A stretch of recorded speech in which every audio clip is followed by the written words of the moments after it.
Germany is looking to convince migrants that it's time to go home. Last year, 1,600 people opted for voluntary repatriation. The latest figures for 2018 show that that number is down to just 300. And that has prompted the government to put in place a new incentive programme. Under the slogan, "Your land, your future," it offers financial payouts, understood to be capped at €3,000 per family or €1,000 per individual, to return to their country of origin. These payments could take the form of flight tickets or even rent being paid. The programme is open to those who don't have the legal right to stay in Germany, failed asylum applicants, or those still being processed. Posters for the campaign, which have gone up in 7 different languages nationwide, have had paint thrown at them, like the ones you see here.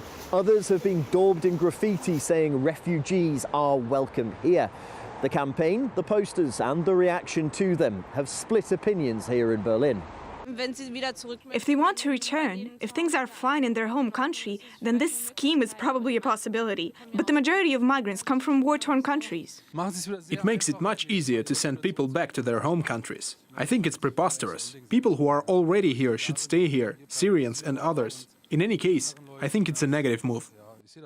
I support this initiative, this offer to migrants, because if they stay in Germany, it will cost much more money. The Interior Ministry, who's behind the programme, is headed up by Horst Seehofer, at times the most firebrand of German officials when it comes to the migrant question.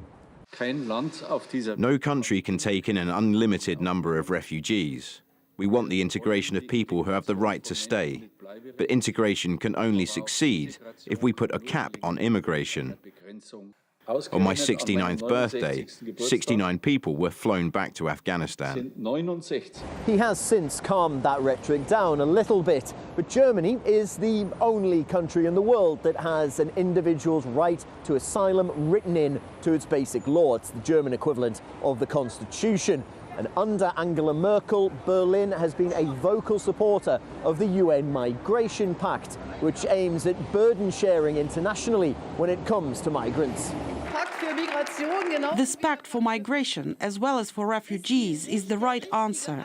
It is our task to contribute so that in this 21st century world, everyone has a chance for development, so that we have peace and don't put ourselves first, and understand that German values mean always thinking of others.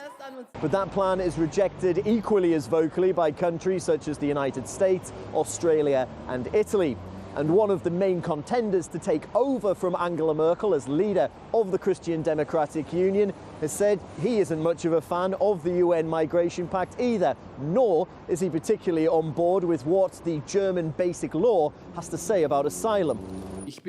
For a long time I've been convinced that we should openly discuss this constitutional right to asylum and whether it can continue to exist in its present form.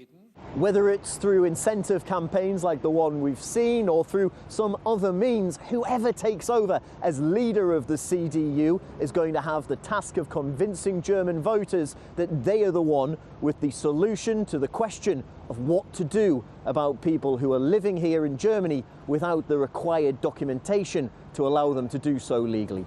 Peter Oliver, RT Berlin.